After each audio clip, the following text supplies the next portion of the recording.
All right, let's get this out of the way. Hey guys, it's DC here, and today I want to talk to you about the different personalities in cybersecurity.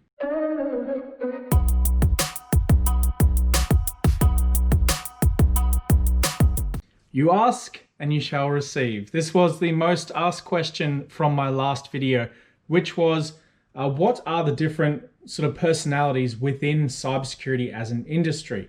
And I did touch on it slightly with my own history, which I'm going to go through again now. So this is actually something that I don't bring up too often because I have to be careful about the different things I say because of the nature of the job that I was in. However, after thinking for the last few days about how I can tell this story, this is what I've come up with. So a few years ago, I was working for a government agency in a field ops, I guess, role. Now, a lot of the time when people come to me, they expect me to be a very technical person and a very, forward-thinking and I guess really skilled person with cybersecurity technology, which is actually not the case. Sure, I've got a bunch of certifications and a whole lot of experience that make me look really, really good. However, technically, I'm not that person. My skills for myself are with communication, people, and basically getting people to do what I want them to do.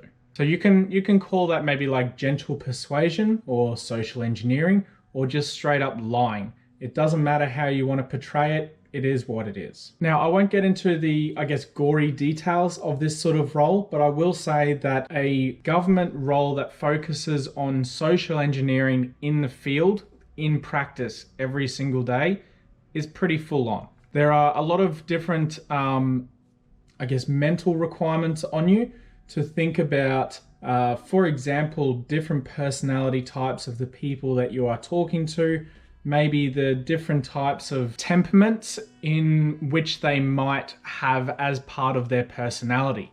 So that it's a different kettle of fish as to maybe like if you're pen testing a system, for example, you need to think of the best tools.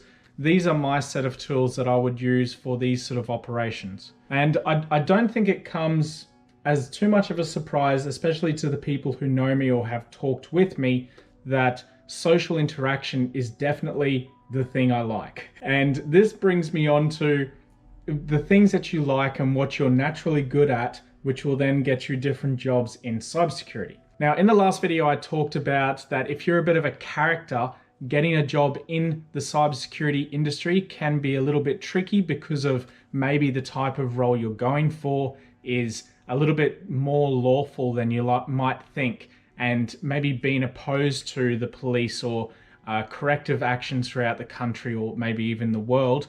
If you don't agree with those types of things and you don't like that sort of structure, then there's different jobs that you can do, but maybe this particular one is not for you. Now, I'm only going to be talking about my experience in government and the, lesser experience within private organizations within cybersecurity here.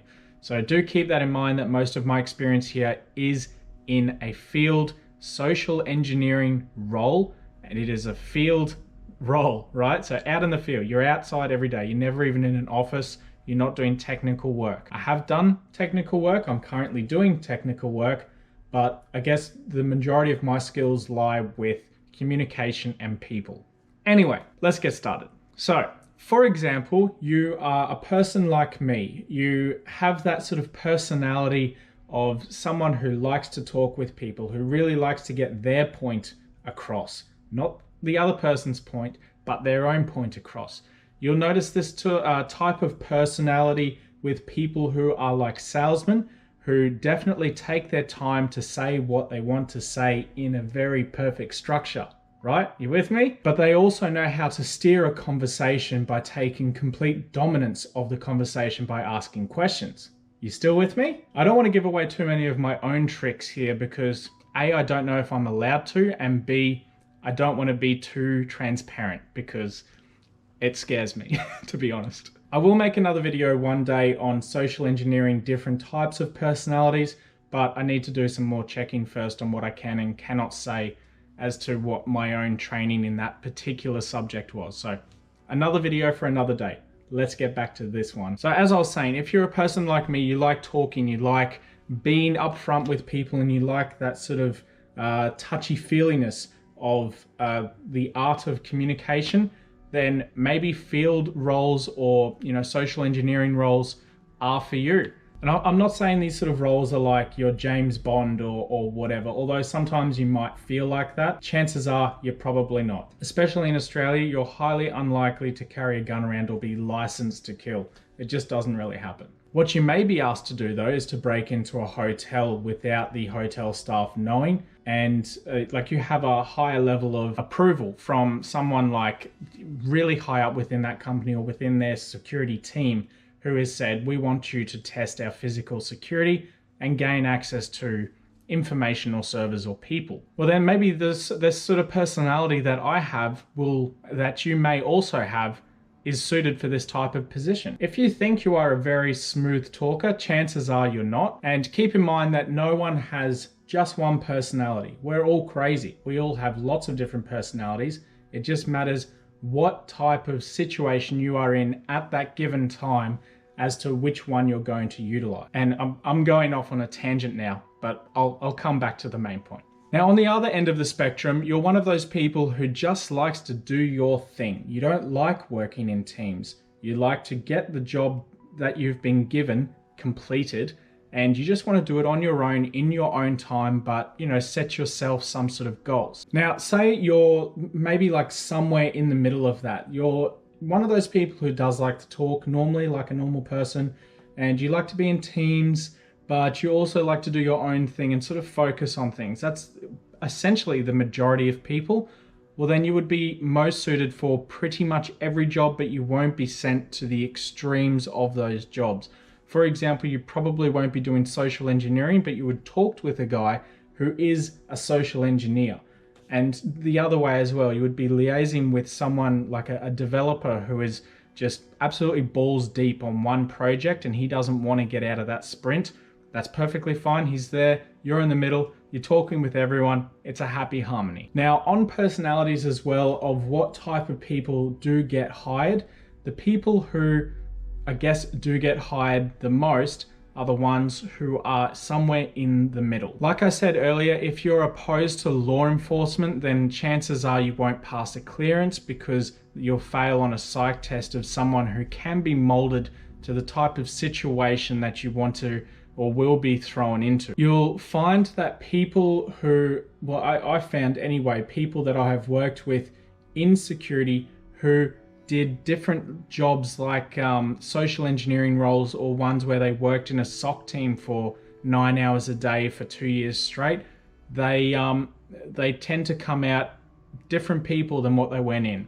And not just from different learning techniques, but because of the way the procedures roll, it's very military focused. So if you're a military type person, then this is a good job for you. Now keep in mind, I'm not saying that every job is like this. It's very different outside of government roles. It's very different in different private sectors as well. It depends on the industry that you're potentially getting into as well. So what I mean by that is maybe you're working for a large accounting firm or a large law firm as their security engineer, or maybe you're working for a concreting company that has offices all over the country. You're going to be dealing with different types of clients, systems, and other staff. So they're all different factors that you need to bring into it together to sort of work your own way through. There's no one size fits all solution here. So I hope this video makes some sort of sense. I've just sort of like thrown out a whole bunch of different personality ideas here, as well as different temperaments, I guess, and potentially different ways of getting jobs.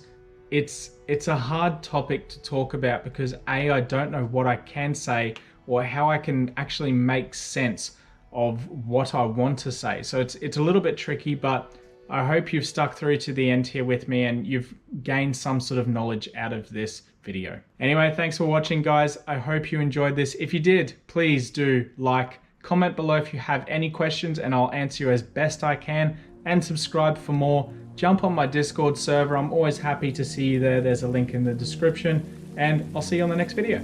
Catch you later. Do you think I want this?